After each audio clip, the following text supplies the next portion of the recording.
ગભરાતા નહીં, કેમ કે મૃત્યુ પછી લાશને ઘરમાં એકલી રાખવામાં આવતી નથી. આવા ભયાનક કારણો જાણી ચોંકી જશો. શાસ્ત્રો અનુસાર જો કોઈ વ્યક્તિ દિવસના અંતે મરી જાય છે તો તેની લાશને તુલસીના છોડ પાસે રાખવામાં આવે છે. આ ઉપરાંત મૃતદેહ એકલો ક્યારેય ન છોડવો જોઈએ, કારણ કે મૃત માણસની આત્મા આજુબાજુ ભટકતી રહે છે. ગુજરાતીઓ હંમેશા પોતાની રૂઢિચુસ્ત નિયમો માટે જાણીતા છે.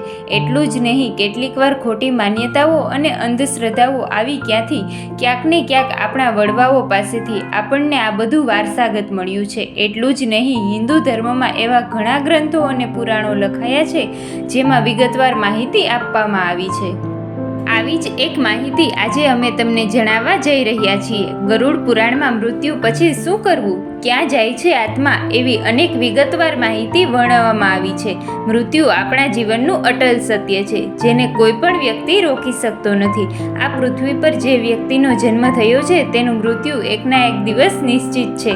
હિન્દુ ધર્મમાં જ્યારે કોઈ વ્યક્તિ મૃત્યુ પામે છે ત્યારે તેના મૃત શરીરના અંતિમ સંસ્કાર કરવામાં આવે છે. પરંતુ હિન્દુ ધર્મમાં જ્યારે કોઈ વ્યક્તિ સાંજે અથવા રાત્રે મૃત્યુ પામે છે, શાસ્ત્રો અનુસાર જો કોઈ વ્યક્તિ દિવસના અંતે મરી જાય છે તો તેની લાશને તુલસીના છોડની પાસે રાખવી જોઈએ. આ ઉપરાંત મૃતદેહ એકલો ક્યારેય ન છોડવો જોઈએ, કારણ કે મૃત માણસની આત્મા આજુબાજુ ભટકતી રહે છે, જેના લીધે વ્યક્તિનું મૃત શરીર એકલું પડી જાય છે, જેના લીધે વ્યક્તિના શરીરમાં કોઈ પણ દુષ્ટ આત્મા છાયા ઘૂસી શકે છે.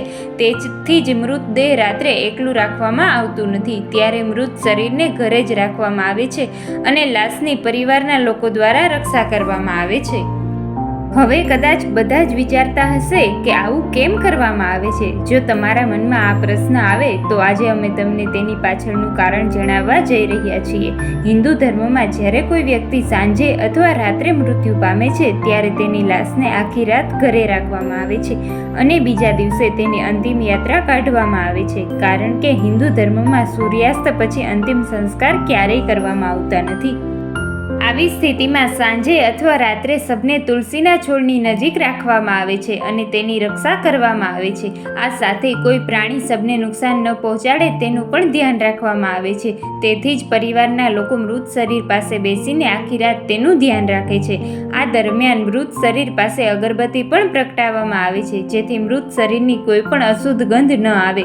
જે ધાર્મિક વિધિ માનવીના મૃત્યુ પછી કરવામાં આવે છે તેને અંતિમ વિધિ તરીકે ઓળખવામાં આવે છે.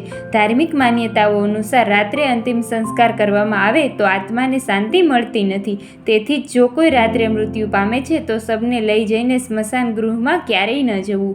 આ સિવાય જો સૂર્યાસ્ત પછી કોઈનું મૃત્યુ થયું હોય તો તેના મૃતદેહને બીજા દિવસ સુધી રાખવામાં આવે છે, કારણ કે ગરુડ પુરાણમાં સૂર્યાસ્ત પછી અંતિમ સંસ્કાર કરવાની મનાઈ છે.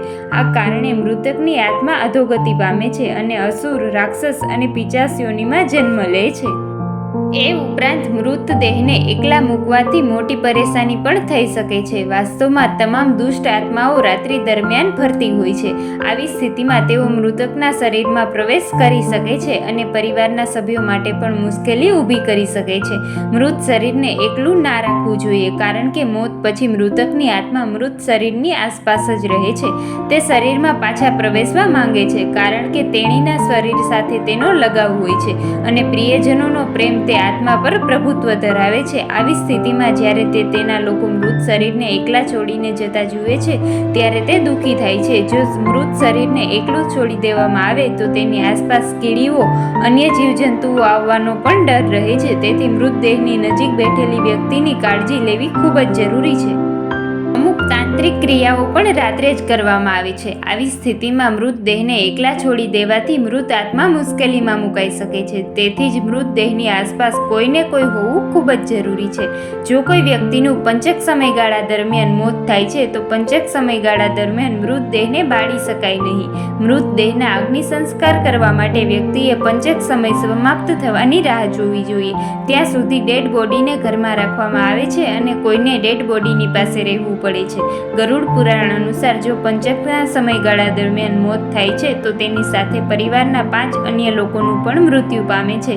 આ ડરના ઉકેલ માટે મૃતક સાથે લોટ, ચણાનો લોટ અથવા સૂકા વાંસના બનેલા 5 પૂતળાઓ મૃતદેહની જેમ સંપૂર્ણ વિધિ સાથે અગ્નિ સંસ્કાર કરવામાં આવે છે. આમ કરવાથી પંચક દોષ નષ્ટ થાય છે. મૃત શરીરને એકલું ન છોડવાનું સૌથી મોટું કારણ એ છે કે જો મૃત શરીરને એકલું છોડી દેવામાં આવે તો કૂતરા અને બિલાડી જેવા પ્રાણીઓ તેનો વિક્ષેપ કરી શકે છે. ઉપરાંત મિત્રો, આવા જ અવનવા અને ધાર્મિક વિડીયો જોવા માટે અમારી ચેનલને સબસ્ક્રાઇબ જરૂરથી કરી લેવી. ધન્યવાદ.